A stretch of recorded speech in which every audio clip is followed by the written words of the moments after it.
What happens when a dog's favorite toy is found? Murdered?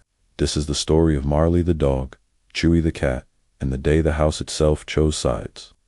Our story begins on a perfect morning. The sun is shining, and Sam, the beloved human, walks in with a gift. Not just any gift, but the holy grail of dog toys. The last squeaky bacon from the fancy pet store. For Marley, a big, lovable golden retriever, it's love at first squeak. He joyfully parades his new treasure around, filling the house with a glorious, ear-splitting melody. For Chewie, a sleek and sophisticated Maine Coon cat, it's an auditory assault on his perfectly curated quiet life. He watches with disdain as Marley's tail wags with so much force it sends magazines flying. When Marley offers the slobbery bacon toy as a peace offering, Chewie recoils in horror. The battle lines are drawn. Then, disaster strikes. A loud rip, followed by a final, dying squeak, echoes through the house. There, in the middle of the living room rug, lies the squeaky bacon, torn, silent, fluff spilling out like a tragic sacrifice. Marley is horrified. His symphony, his bacon. Chewie, on the other hand, feels a sense of relief. Finally, some peace and quiet. They lock eyes, and the air crackles with accusation. "You did it," Marley barks. "You always hated the squeak." Chewie hisses back. "Me.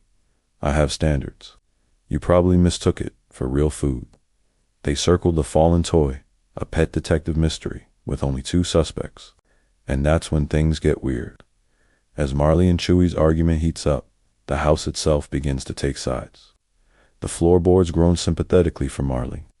The fridge door pops open, offering him a leftover chicken leg.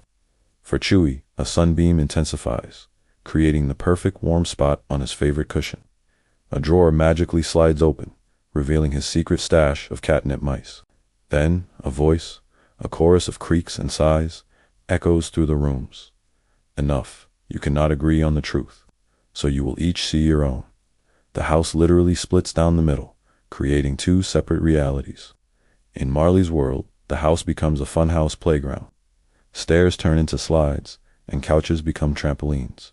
But he also sees a horrifying vision. Chewie, with glowing red eyes and sharp claws, maniacally shredding the squeaky bacon. Meanwhile, in Chewie's reality, the house is a pristine, obsessively ordered museum where everything is perfectly aligned. His vision is just as terrible, a giant, slobbering Marley mindlessly stomping the toy into a fluffy oblivion. Convinced of the other's guilt, they retreat to their separate zones and declare a cold war. Chewie uses a concentrated sunbeam to blind Marley. Marley gets the garbage disposal to growl menacingly. They launch sneak attacks, using jets of water and strategically placed spiders, but the victories feel hollow. They're both miserable and, for the first time, starting to doubt what they saw. Exhausted from their conflict, they find themselves on opposite sides of a doorway, separated by a curtain of cobwebs. The house speaks again. You see only the villain you expect. Look not with blame, but with memory. Confused, Marley flops down and accidentally bumps the TV remote. The screen flickers on, showing the security camera feed from earlier that day. They both watch, captivated. The footage reveals the truth. Marley, in his pure joy, had tossed the squeaky bacon so high it got caught in the ceiling fan. The fan whipped it around and launched it into the sharp corner of a metal lamp, where it snagged and ripped. It was a complete, hilarious, tragic accident. No villain, just bad luck and a whole lot of puppy enthusiasm. They look at each other, and the magical divide in the house shimmers and fades away. With the truth revealed, the house returns to normal. The mangled squeaky bacon lies between them, a sad reminder of their feud. Marley nudges it with his nose. Then, something amazing happens. Chewie, the meticulous, drama-prone cat, walks over, using his teeth and claws not to destroy, but to mend. He carefully tucks the fluff back inside and nudges the torn edges together.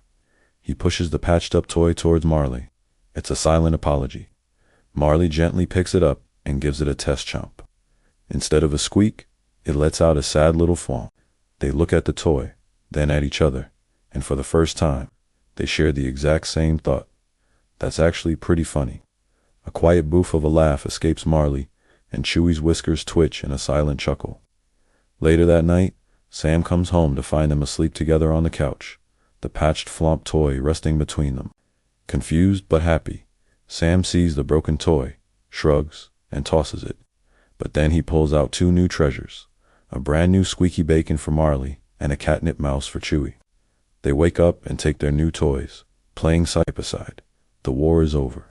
They learn that sometimes the real enemy isn't each other, but the crazy stories we tell ourselves, and that a shared flump can be better than a solo squeak.